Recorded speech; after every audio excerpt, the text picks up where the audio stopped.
Hi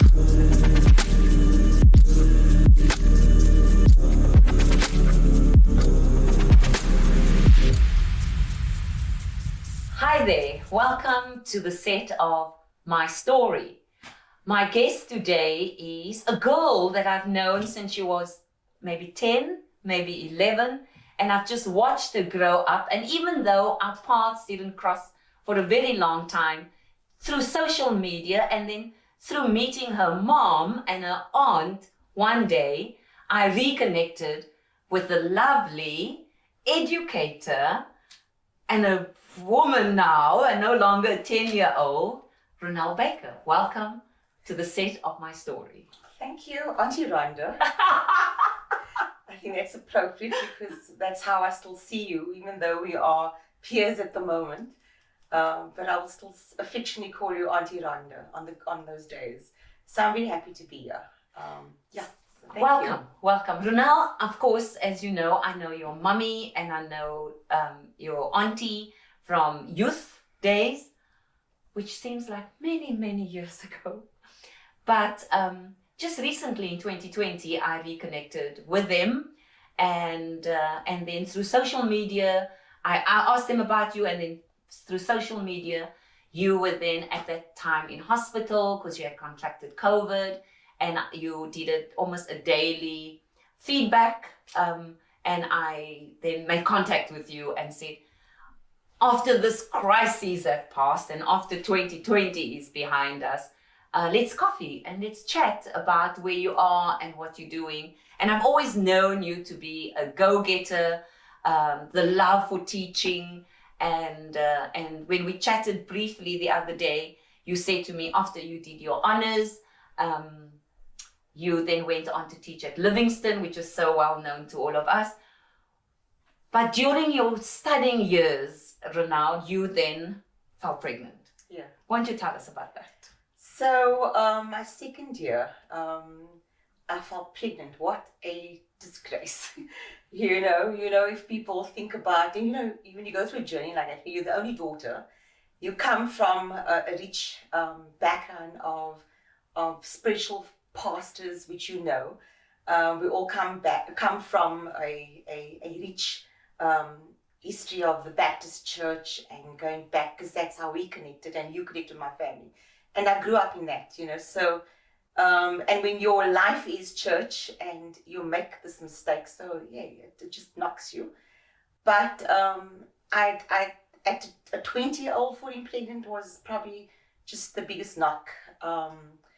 But, looking back and the support structure and also knowing what I knew for sure then was that it was a plan. I have a daughter that's my firstborn, and called Robin, right? Yes, Robin. What a lovely name, because I have a Robin too. And that joy of that time of my life, it's so much joy thinking back into what she's now, the young woman she's developed and grown into. So yes, as we all know, challenges come, but the people that are surrounding you and supporting you are the ones going to get you through. Yes. And that is your wings that you need as a 20-year-old, knowing for sure that it's not the end of the world.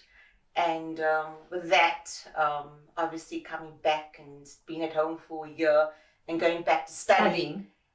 And having a baby and late nights and exams, and mom had to assist in all of that, coming back and then getting the best results ever. Yes. By then I just excelled, and I wanted to prove to them that their daughter is on the right track, and yes. she's still the same daughter. And then of course they say the rest is history. I moved on, finished my degree, passed cum laude with my HDE. Yes. I did that. I was a cum laude recipient, and then I got a scholarship to do environmental management and tourism. That's amazing. My honors degree, which is your line. That's my line of yes. work. And yes, then of course, and then of course we just moved from there. So I like it that you said to me that when my mom and my auntie and my family surrounded me, that is kind of your training ground, your stomping ground. I like that statements that you use. So I've discovered in life that we can't do life alone. So whether we have setbacks or challenges or loss, we can't go through life. We cannot journey alone. I have a tribe, and of course you had your mommy, your auntie. I remember fondly your granny. She was like a stalwart, man, in the Baptist faith, and a woman of class, but sense of humor was amazing. So I know a little bit about your background. I know a little bit about your stomping ground. I know who your village is. And now today you turned out to be this very grand educator. But being a single mom, your story didn't end there. You kind of proved to yourself and to others around you, and especially to the naysayers and the fingers that were pointed at you, that you can achieve, you can accomplish, I can be successful. And then you meet your hero, you meet your, oh dear, Dennis. Yeah. I remember him as a musician. Tell us about the meet and tell us about the love of your life. So, Dennis was okay, so let's start. How did I meet Dennis? I played for Dennis. That is how I met him, you know. So I played for him. I played for a godly man. I played for a man that, there was a tick box, yes, to what and so. And when he walked into my life, he was busy with his show. It was in town. He was busy doing The Great Attenders, and it was one of the shows he was in. And that was in 94. And I saw this guy and I was like, oh, word, I like you, I just love your energy. And there's something about you. And then from there, he moved on to the Dark Road Cafe, and he was busy with shows on that side. And I was out with a friend, and I walked around and I saw Dark Road Cafe, and there's 60-something songs, and people are jumping up like crazy, happy people. And I took a walk over, and I see this man on stage, and I said, gee, I do like you, And there, the rest is history. I mean, we then met. What did he do? Sorry, yeah, as so a musician. Did he sing? He's a singer. He's a singer. Okay. God-given talent yes. singer. And of course, did the percussion at times, and he was always the MC of shows. He just had that personality. Very extroverted. Very extrovert. The one that dances on tables. We were 12 years apart, and we always say I'm much older than him. So that was the man I met. And then we had a date, and our first date. So we chatted. We went out the evening, and we chatted, and then we found out that we have similar backgrounds and interests. Of course, and just not that, but family connections, because he was from Ocean View, and not from Simonstown, Ocean View, and they were, of course, the forced removals. Yes. And that's my story, because I was born in District 6, and we were chucked out. I know that. Yes. Yes. So we had lots of similar stuff, and then he had a son, and I had a daughter. So we had a kind of family already. Yes. And our first official date was a family date to Tigerberg Zoo. Where I had my little Robin, and he had his little Matt. Matt was just a year and above, a little bit of that, and we went on a date, and that was our date to the zoo, and of course I just knew in my heart that this was the one. This is the one. This is the one. Not the others that but just this was the one. This was the one for me. The one with substance. The one with the integrity and and I know values. our first date, my brother Shane was with. And I think he had a conversation on that day, and he said to Shane, I'm marrying your sister. I was like, what the hell? Who are you to come and say that? I'm not, I wasn't thinking of marriage. And then this love story started. I love that. The love story started. Yes, the love story started big time. It was just really that.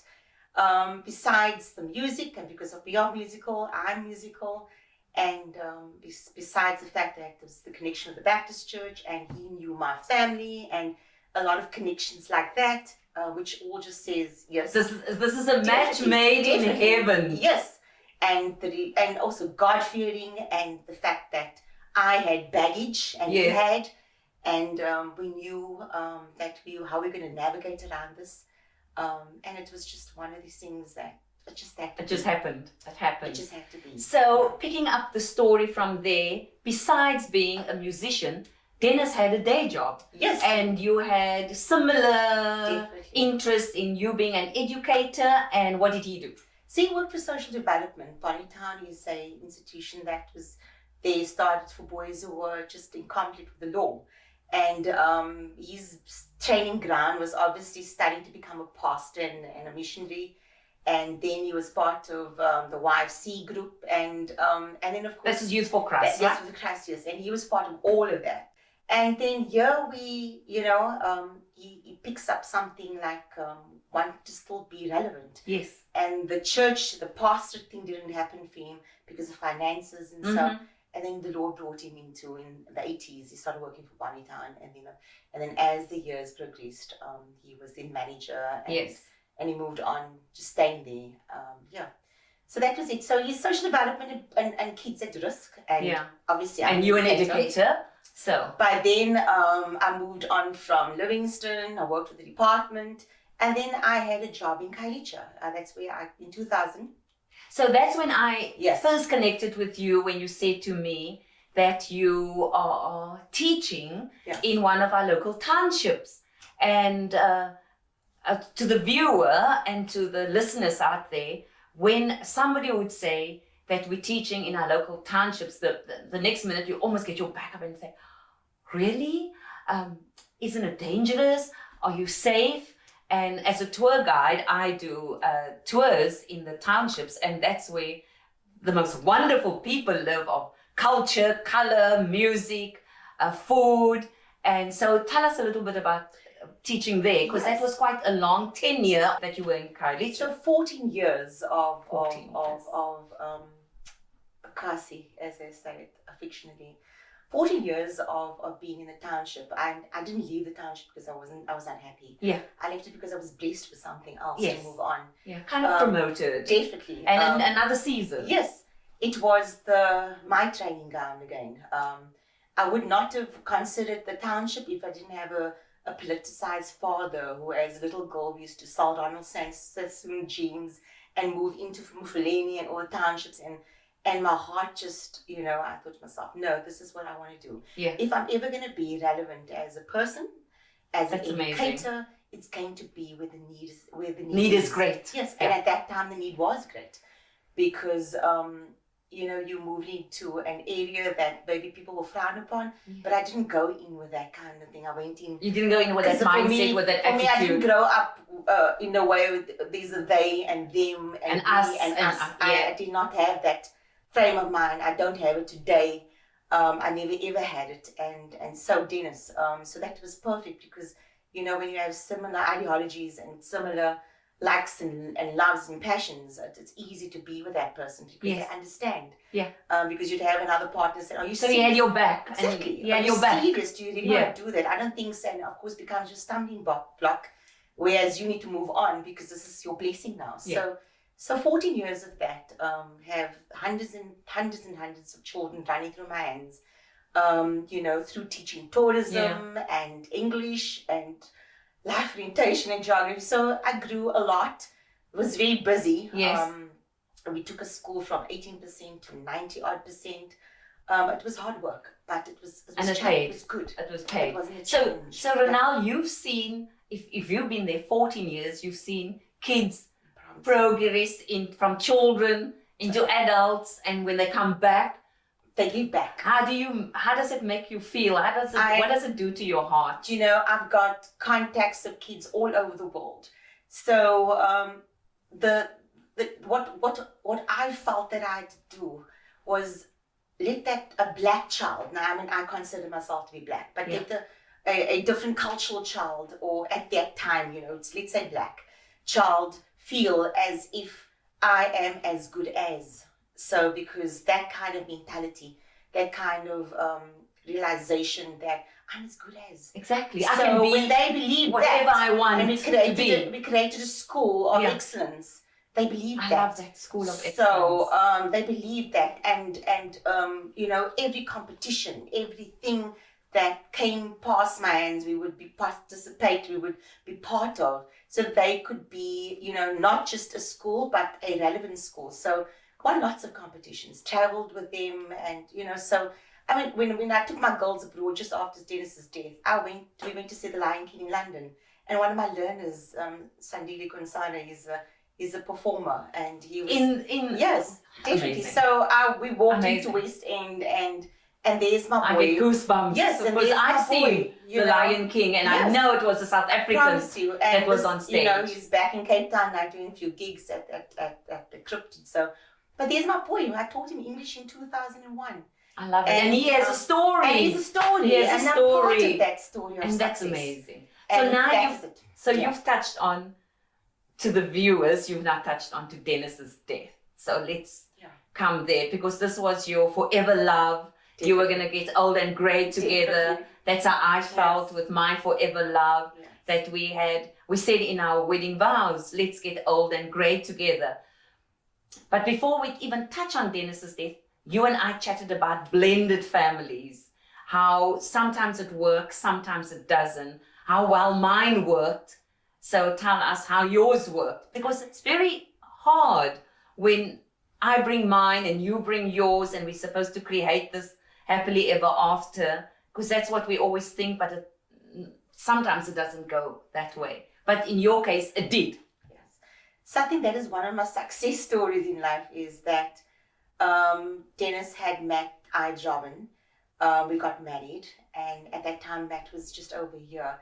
So for Matt's mom, Margaret, it must have been hectic to have a woman come into their space and rock her world in that way. And with me, I was told by my husband, he wasn't my husband then, but he said to me, Ronel, I love you, I'm marrying you, but I love Margaret, and she's the mother of my child. Yeah. And that was it, because the security that he gave me, it was like a light bulb moment. I was in no competition with Margaret. Exactly. We are not in competition with each other. Not at all. I knew what I was bringing to this table, family, which is a family, not blended family. Yeah. And then she realized that no threat. I'm not fighting for the love of a child. He's my boy. Matt is my child. And then we just sorted that out. It took a little bit of time. Yes. But we're the best friends now. That's amazing. But now, ever since then. Yeah. Because Matt was with us during the weekends, and I had to look after. So he's your son. He's your son. He's your boy. And Matt grew up knowing I've got two mummies. The one see to they both see to all my needs, but the one has her stuff and the other one has the other stuff. And somehow we just made. I mean, there were times that Margaret would come and stay with us over weekends, because of that modern family. And it's amazing how that decision made, and it only works when the women agree together. Exactly. Yeah. Then you had a baby. Then I had a baby, Jordan. Yes. So then little Jordan came after so much fighting about this child, because of course we were a traveling family. Yeah. Every festival, every show, everything. The Robin and Matt, as soon as the bell rings and it's holiday, then we at festivals, Oyster, Karkine, because of Dennis's music career. Yes, and of course the band became family, because now we're talking about almost 15 years. Yeah. So they became family, and we traveled, and all the musicians had children. I mean, Tabi's wife, Madeja, was part of the band, and those little kids, those 4 children, was my children, and every band member. So because that family thing, so that we traveled everywhere. So traveling, and he said, when are we having our little one? I said, no, you're mad. I'm not going to have a child now. I want to travel, and I'm going to have to stay at home, look after a baby. Are you crazy? And then we had a coffee chat in the Spur in Claremont, and he said to me, the Lord will sort things out. What are you worried about? And Lord, thy will be done. Exactly. And then we were off to Grahamstown Festival, and then there Jordan was conceived. And that is it. Our little poppy, Ronel Baker, songwriter, producer, Dad's child. Now an 18-year-old that is just been doing so well. Amazing. She matriculated last year, and she's the light, the gift that he's left behind. That's amazing. Yeah. So we're talking about great love, great loss, great hope. Then you had a great loss. Yes. Yeah. So the loss, Dennis had diabetes. 2012 was a tough year. He was busy with lots of shows, and with the diabetic, any kind of injury on the foot is like a wildfire of destruction. 2012, He lost his toes on the left foot, and then and by April already the foot was healed. So we had to organize different shoes because he's a musician, and we couldn't take that away from him. Because he's going to die emotionally and within. So 2012, I looked after him, ran his school, and also looked after sick hubby. That was, he wanted no one else. I was his nurse. I was the make it better. Yeah, you know? yeah. I only want you. I only want And you. only want you. And then it healed perfectly. And then in 2014, he was busy with the Cops Stories show. Yeah, I remember going to see that. Richard Loring. Yeah. And then he picked up another a blister developed on the other foot because he wore some silly shoes the night. And then it was just downhill from then. So, yeah. So in hospital end of 2014, and then I didn't come back home. So from Boxing Day 2014 right up until 2015, the 25th of August, 8 months that he was at Kingsbury. Yes. I think he was in every ward, just not the maternity ward, but he was everywhere. From surgical to, so it was tough. It was tough. And that's when a I tough became time. principal also. So the last... Then you had transitioned from Khayelitsha Khayelitsha to become and principal. you came to the northern suburbs, Yes. and you were promoted and you became principal. And in that period, Dennis passed. He didn't see my school. We got the news the end of, just before he went to hospital, he was rushed to hospital. We got the news. We drove to say that I'm principal of a school. And we drove to Canalhook on that day, and we just cried, and we were so emotional. You know? So he didn't see my school. He didn't see your school. Nothing. Sad. Yeah, the same energy that he gave to all the others. Yes. Other schools, the company. So he didn't see it come the to singer, pass. And, didn't see that. So the conversation for 8 months was hospital every day. Every day I was there. So at the age of 42. Yeah. You became a widow. So Dennis passes. This is the love of your life is gone. You're a widow. You have 2 children. The reality, you wake up and you're now a single mom. And how do you now navigate from that tragedy up until now? Talk to us a little bit about that. So for me, I know. I decided that my energy is going to be all channeled into supporting these 2 young women. I think the eldest one, very different personalities. Jordan is strong. She's a strong child. Lost her daddy at she was in high school, primary school last year. So she was still in so primary that school. kind of, sorting them out at home, and then of course having a school to run. And being a new widow, and all of it. Your companion is gone, your friend, your husband, your lover, your breadwinner, your support structure, your shoulder to cry on is gone. Yeah. So this is how I had to decide what I needed to do. I had to show up every day. You have to show up. That is so, because yes. You're walking into a position where other people wanted your job. I could not share any loss or any pain during the time I was in hospital, because Yes. Daisy was in ICU and I thought I'm losing. And that kind of realization that through all of it, my strength in my spirituality was my answer, and it was my refuge. And your reason to wake up and get up. To wake up every day. Yes, his photographs are all there. His ashes are still there. We did nothing about that. We're not going to do anything about it. For now? No, 6 years later, Yeah. but it's okay. But I think that's, and also succumbing to the emotions every day. So exactly, you were grieving. Yeah, so I had to speak. grieve. I grieved every day. There was moments I had to close my office door. Yes. And grieve. Yes. But staff had to be aware of that. But also within that, it had to be short, and I was done. Then I moved on. You move on. So it's a moving on. It was the conscious decision of moving on and focusing my attention on so many other things, because I could still see God's hand. Yeah. And the hope that was still there, and the hope that I would, the hope. Yeah, the hope that I could see was the success of my school. Yes. Because I thought, how am I going to do this alone? Alone. Because I'm coming in as the outsider. Yeah. How do I do this alone? And it's the way God has just brought in people. I mean, I like that. I'd when people, the village surrounds I had you. people walking past my school and saying, God is sitting us walking in just to see, how can I help you, How man? can I help you? What can I do? Not knowing me, and people from social development, his colleagues came in and said, listen, man, I'll sort out all your discipline issues. I'll sort out all your stressed children. Yeah. And the kids are vulnerable. So that support, I had amazing people coming in and knocking, from sportsmen, from Peter de Villiers, from the foundations, from, people just walking in. What can I do for you? But my prayer as a little girl was always not for riches or beauty or for anything. Was I always prayed that when people leave me or they see me or they encounter me, it must be a sweet taste. Yes.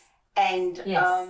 And that has been true for me, as a person, As a person, as a and woman. then as a woman, Yeah. and then in positions as the mother of children, Yeah. and champions, Like the principal. and the principal, and the sort of stuff. I knew that is how I need to show up every day. Yes. And I like it when you talk about when your faith kicked in. Definitely. And when you grew up in the church. Yes. I mean, without a doubt, I know your granny, your mommy, your sisters, your family, your uncles, you grew up there. And so for me, it's important that what we hear and what we see, what we take in, we bank. So when we hit the crises or the challenges, time to withdraw, and that's where your strength Definitely comes from. So I like that part of your story as we chatted about. And then you shared with me now that you're in your new season. It has been 7 years and you look amazing, by the way. And you talk with fondness still about him and the memories that you have. And that's what we have, the memories that will linger on forever. You said that you were part of this Partners for Possibilities that is geared at principals, at head of schools. And I like it when you say to me, I'm a principal with principles. I think that just rings so well. So talk a little bit about that. So Partners for Possibilities is a mentorship. It's a program that you go through. It's an organization that looks after principals in a supportive way. They give you, there's this opportunity to grow skills. They teach you different, aspects of being a principal, how to deal with the community. And so that has been, so they link you up with a business partner, and that partner assists the school in anything. So if it's you are part of the tourism industry, and then of course the two of us, we talk about the journey as to what you can bring to my school. Yes. In the growth and, yes. and how can I support? Definitely. How can I give? In all different areas. So yes. all the role players will be children, school management team, yes. parents, and all that, because these are all the hats I wear. Yes. And I need to be strong in every hat because I need to have so an answer. So you wear many hats. Yeah, so I have to be accountable and responsible for everything. Yes. So they supportive in that way, in a big way. So that I signed up in 2017, and through that program, I've the school has grown so much with projects and a STEM space program as a school, our greening projects, our agricultural projects that we have. So the school has grown so much, just having that kind of support. Yes. As a principal, we need that. We always, it's very difficult for a department to cover everyone. Exactly. And to support everyone. Yeah, they don't have the manpower. But also, it's not just about the support, it's about, do you take that support? Yes. Do you run with it? Do you make a success of it? Yes. Are you accountable? If people say, I give you money, I'm donating something. What you're going to do with it? What do you do with it? Yeah. And how do you report back? Yes. So how are you going to sow it, in other words? So that's where the principles come in. Christian principles. That's where the principles come in. Yeah. And of course, just that is so important, that there is some kind of accountability. And our relationship has grown abroad internationally. Yes. I've got a relationship with the Netherlands, with America, with Germany. So it's hard work, but it pays. It pays. And you're creating a future generation, and I love it. And people that would be able to tell their stories, like the young man who ended up on stage in an international musical, has a story. And so that's what's so commendable about what you're doing. So I honor you for the role as an educator. I think teachers and educators get far too little recognition. And so I honor you for what you do. So when we chatted the other day, Ronel, you were still at the office at 6 o'clock. When does Ronel exhale, put up your feet, lay back and relax? What do you do for relaxation? When do you switch off? So I don't switch off in the week. No, I don't. And I think my colleagues, they know that. I said, I don't have a husband, so I can work through the night. So no one is wanting my attention, you know. If Jordan's okay and Robin's fine, then I'm okay. You know, I think that is also important. The fact that I've got two strong young ladies. Yes. You know, and that doesn't come just like that. You know, there's hard work on it. You know, if you are responsible for two women, you know, so they are very strong. So I said, but weekends, at maybe Fridays I'll be at school a little bit late, but my weekends, my mother, she sorts out my weekends for me. So already in the week she'll say, so your PA. She's my PA. So these my mom and aunt, they are the ones that I spend my time with. They're the ones that I spend that you my socialize time with throughout my growing up years, in my youth and my only thing when I was married. I chose to be with them.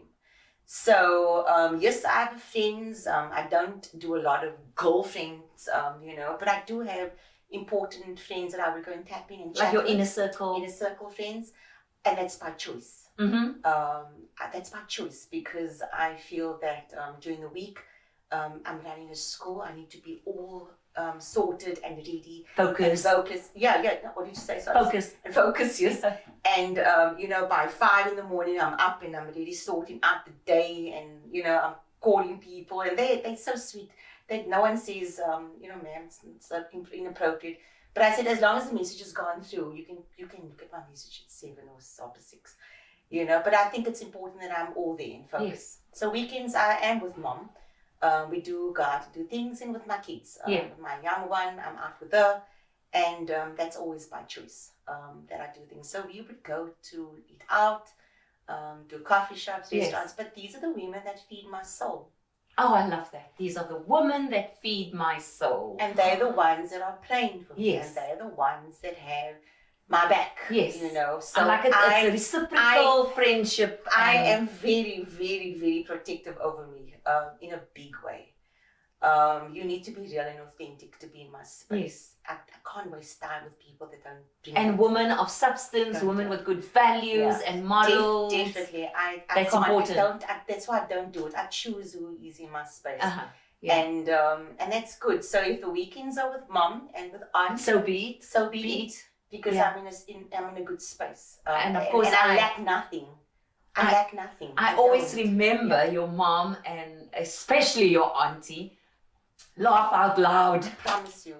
Like the ugly laugh, the belly laugh. Yeah, I remember from youth that it hasn't stopped. So why would you want to be in anybody else's company? You must see. So they lift your spirits. I mean, they used to tell jokes, and they had stories of yesteryear, and I mean, that was the best years. I remember them fondly because of those. And so my daughter, my baby, my eldest one, they choose to be with granny and auntie. Yes. So we had a date last week, and we went for coffee. Just Jordan dragged her with, and she was talking about this new song she's released, and then, you know, for them to know that their prayers are being answered, and that is always a good thing. It's like we're accountable to our, you know, to our people.